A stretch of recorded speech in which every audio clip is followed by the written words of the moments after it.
جمعیت جمعیت جمعیت جمعیت جمعیت جمعیت جمعیت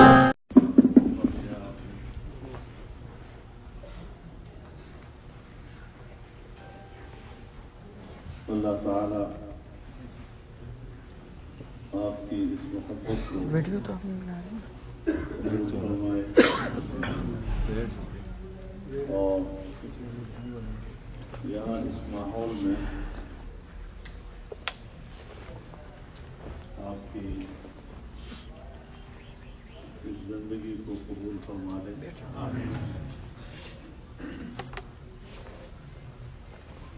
آج بھی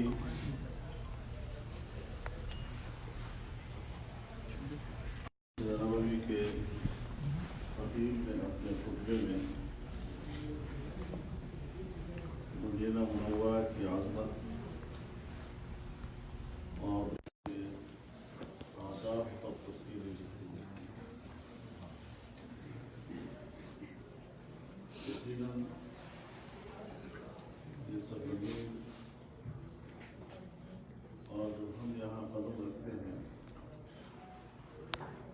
بڑا ہی نازک مرحلہ ہوتا ہے. اللہ تعالی یہاں کے قیام کے دوران ہمیں اس کے آداب کو محفوظ رکھنے کی بھی توفیق عطا فرمائے.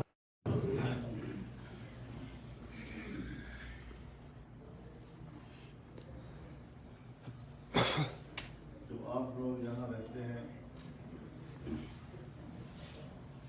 تو ہمیں آپ سے یہی امید اور توقع ہوتی ہے کہ اپنے ملک میں آپ ہمارے لیے دعا کریں.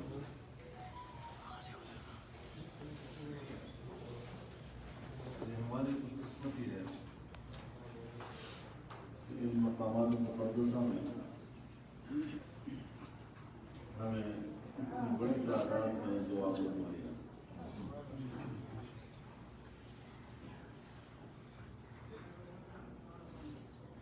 پوری امت مسلمہ ایک مشکل دور کو عبور کر رہی ہے.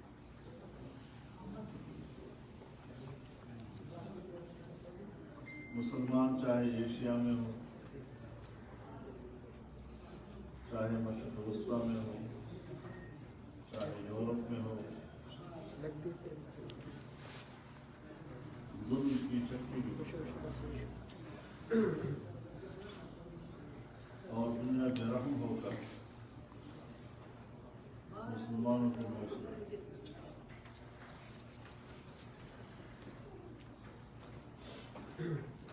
اس لحاظ سے پوری امت کا آپ کے اوپر حق ہے کہ اس مشکل وقت میں آپ خصوصی طور پر ان کے لیے دعاؤں کا انتظام کریں.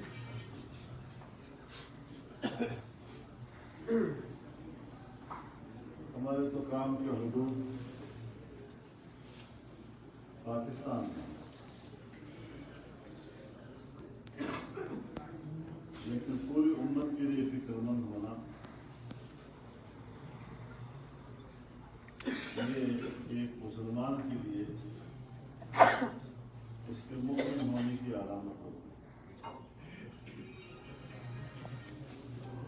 جناب رسول اللہ صلی اللہ علیہ وسلم کا ارشاد ہے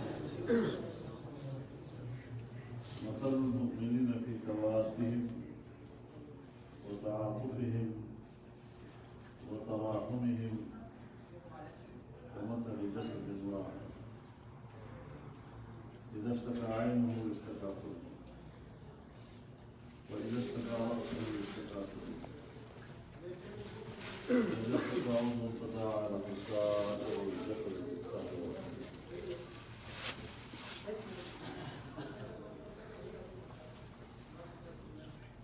ایک دوسرے کے ساتھ دوستی رکھیں، ایک دوسرے دوسرے کے ساتھ ہمدردی رکھیں، ایک دوسرے پر مہربان ہونے میں مسلمان مومنین ایسے ہیں جیسے کہ ایک جس طرح انسانی جسم ایسا ممکن نہیں ہے کہ سر میں تو درد ہو اور باقی جسم آرام سے سوئے، آنکھ میں درد ہو اور باقی جسم آرام سے سو رہا، جسم کے کسی حصے میں درد مچل رہا ہو اور باقی جسم آرام سے سو جائے، یہ ممکن نہیں، پورا جسم بے قرار ہوتا ہے،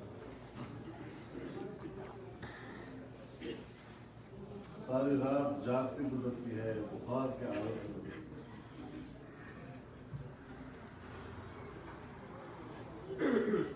اگر شرق و غرب کا مسلمان ایک دوسرے کے درد کو محسوس نہیں کرتا تو پھر اسے اپنا ایمان ٹٹولنا چاہیے۔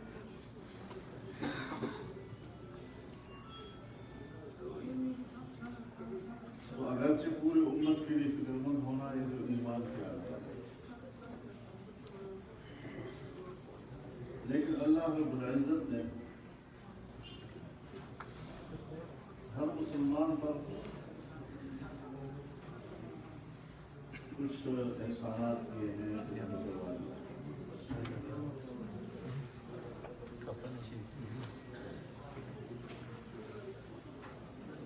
ایک احسان تو اللہ کا یہ ہے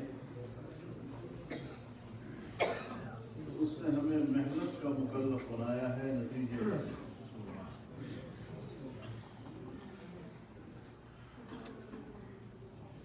نتیجہ آپ کے ہاتھ میں آتا ہے یا نہیں آتا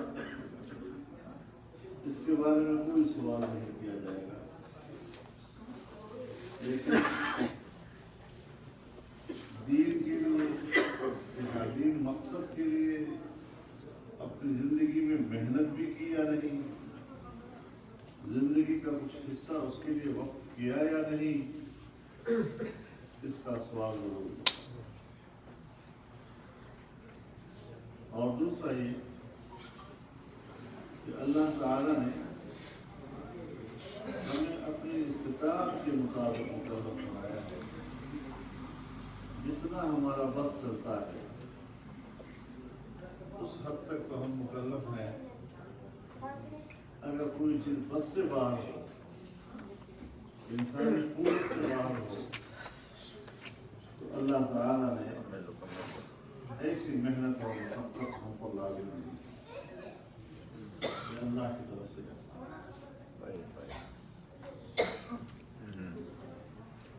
اور ظاہر ہے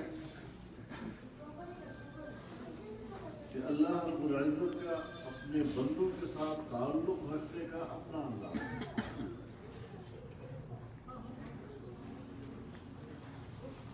اللہ بے نیاز ذات ہے،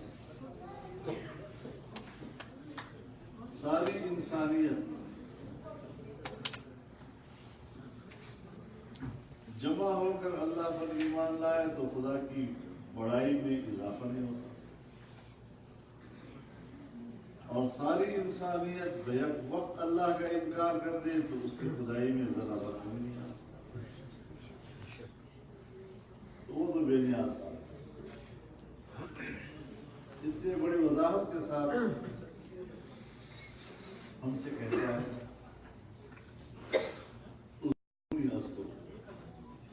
تو مجھے یاد رکھو گے تو مجھے یاد سیدھا طور پر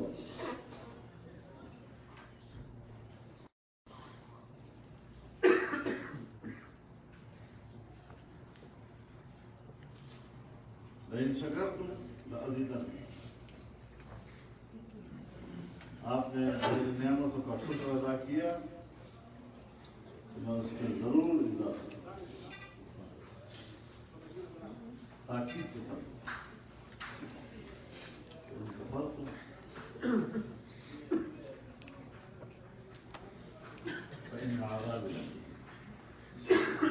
شکران نعمت کیا.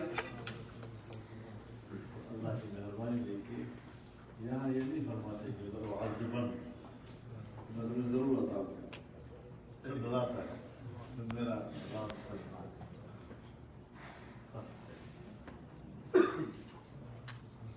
اور یہ بڑی ذات کا شاید نشان ہے. وعدہ کرے تو پورا کرے.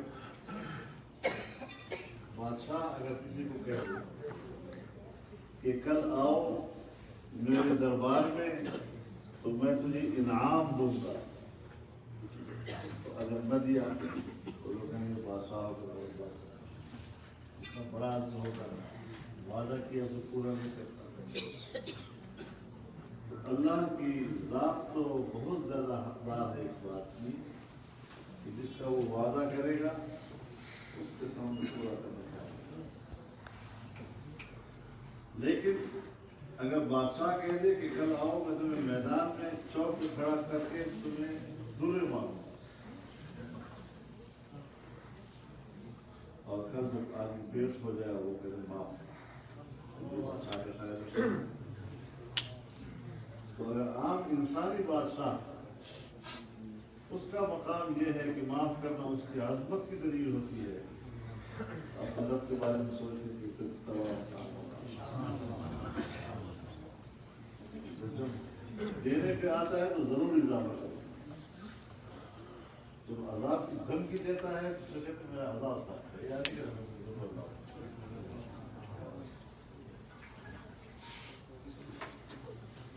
ان اللہ اشترى من المؤمنین انفسهم واموالهم یہ پکڑنا اللہ تعالیٰ سودا کرتا ہے. تمہارے کو دو چیزیں، ایک تمہاری جان اور ایک تمہارا مال. یہ دونوں میں نے خرید لی اور جب میں نے خریدی تو قیمت کیا ادا کی میں نے. اللہ فرماتے ہیں جنت میں نے. اور ہماری جان کیا چیز ہے، ہمارا مال کیا چیز ہوگا.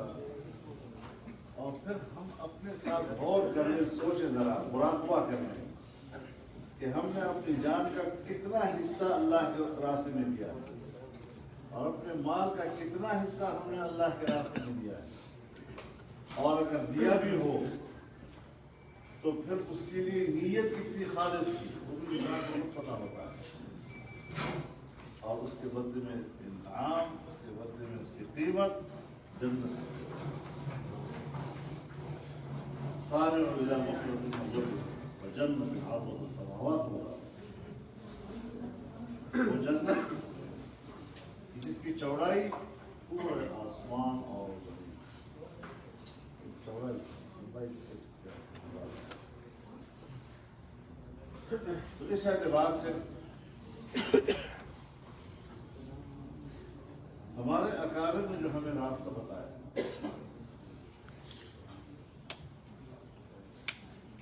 تعلیم دینے کا راستہ، دعوت دینے کا راستہ اور اعلاء کلمت اللہ کے لیے میدان عمل میں اترنا اور سیاسی جدوجہد کا راستہ.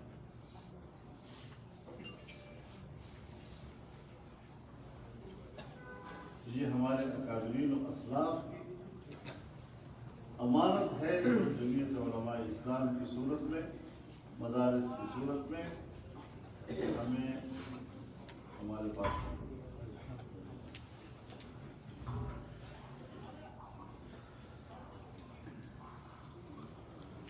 اور ظاہر ہے کہ اگر باطل قوت دنیا پر مسلط ہو تو اس کے تسلط کی بنیادی وجہ قوت ہوا کرتی. اگر طاقت نہیں ہے تو آپ سب ایک دعوت کا فریضہ تو سر انجام دے سکتے ہیں لیکن حکمران نہیں کر سکتے. اور اگر اللہ حاکم ہے اور اس کی کے دین اور قانون کا تقاضا یہ ہے کہ حاکمیت اس کی ہو، تو پھر اس حاکمیت کو قائم کرنے کے لیے خود قوت بننا پڑے گا۔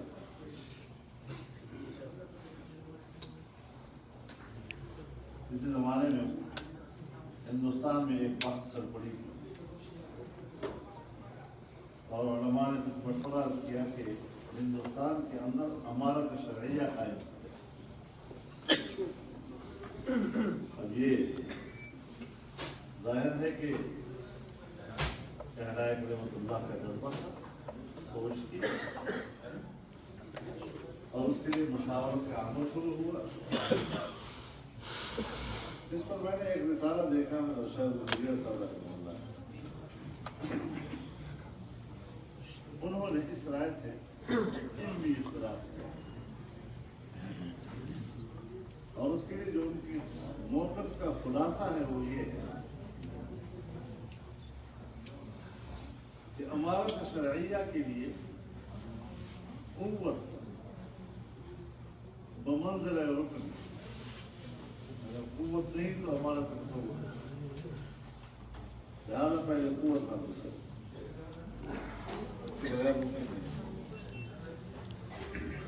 ملکوں کے اندر دنیا میں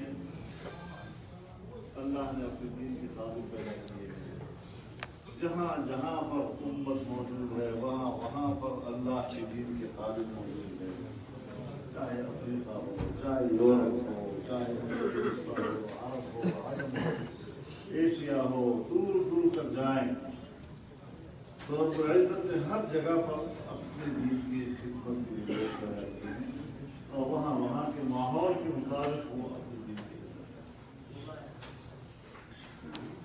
پاکستان میں سیاسی محاذ پر علماء کا مدارس دعوت کی جائے، ہر سطح پر علماء کام کر رہے ہیں اور ایک طاقت بڑھنے اس حوالے سے کہ اللہ کی دین کی حاکمیت ہو اور اس کے لیے ہم قوت حاصل کریں اور طاقتور بن جائیں سیاسی لحاظ سے، شرعی کا کام جس پر ہم نے سیاست کا نام دے کر مسترد کر دیا، سیاست گلداری برائی والا کام، یہ بھی انبیاء کا کام۔ جناب رسول اللہ صلی اللہ علیہ وسلم كانت بنو اسرائیل تسوسهم الانبیاء كلما هلك نبي خلفه آخر ولا وسيكون ذلك کہ بنی اسرائیل کی سیاست انبیاء اکرام کیا ہے، ایک پیغمبر جاتا تھا تو دوسرا اس کے سیاسی نظام کو سنبھالتا، اور اب آخری پیغمبر سیاسی نظام کو تدبیر و انتظام میرے ہاتھ میں اور میرے بعد پھر میرے خلفاء آئے، یہ سلسلہ جاری۔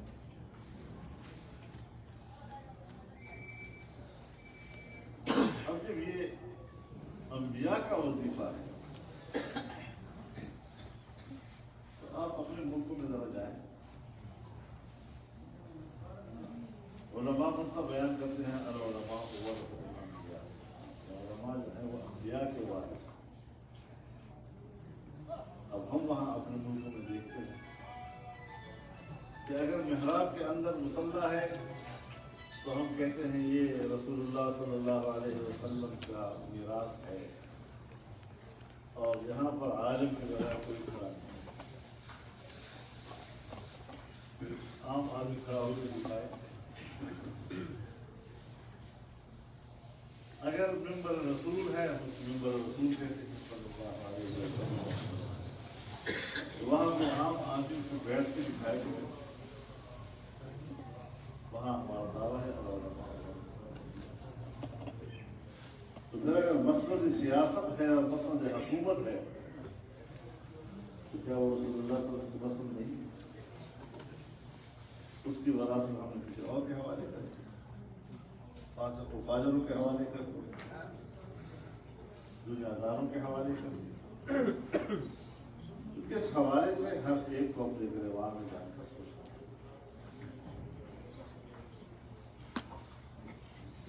اللہ رب العزت اس دور میں جب کہ ہر طرف لوگ دین کے پیچھے پڑتے اسلام کی بات کرو تو بس اس کا معنی یہ ہے کہ آپ کی بات کرو. ہمیں لوگ کہتے ہیں تم تو بنانا پسند ہے کچھ جدید دور ہے ہماری دور ہے تو ہم بڑے فخر سے کہہ سکتے ہیں کہ ہمیں وہ دور دے دو جو خلاف راستہ کرے.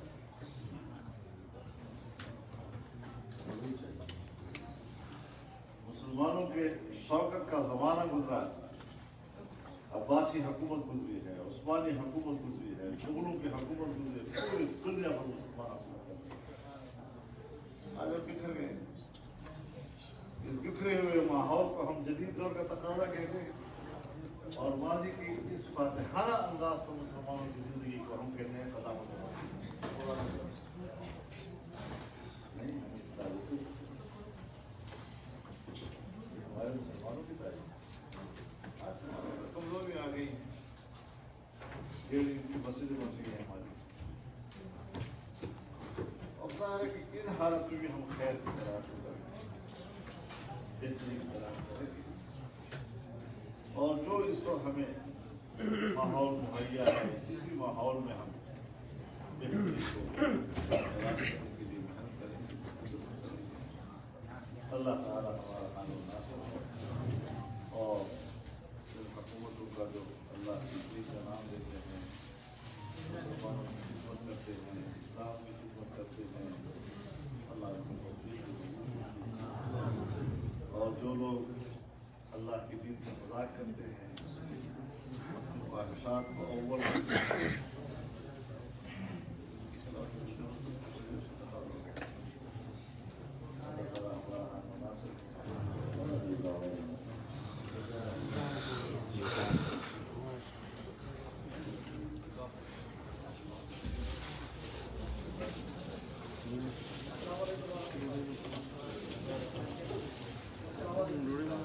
Okay.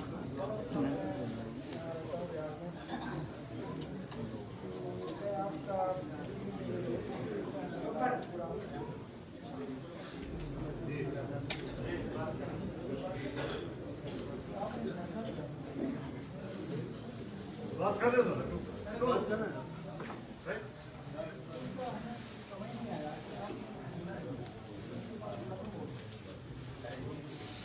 یہ تو پاکستانیوں کو بھی سمجھ میں نہیں آ رہا. آپ یہاں کیسے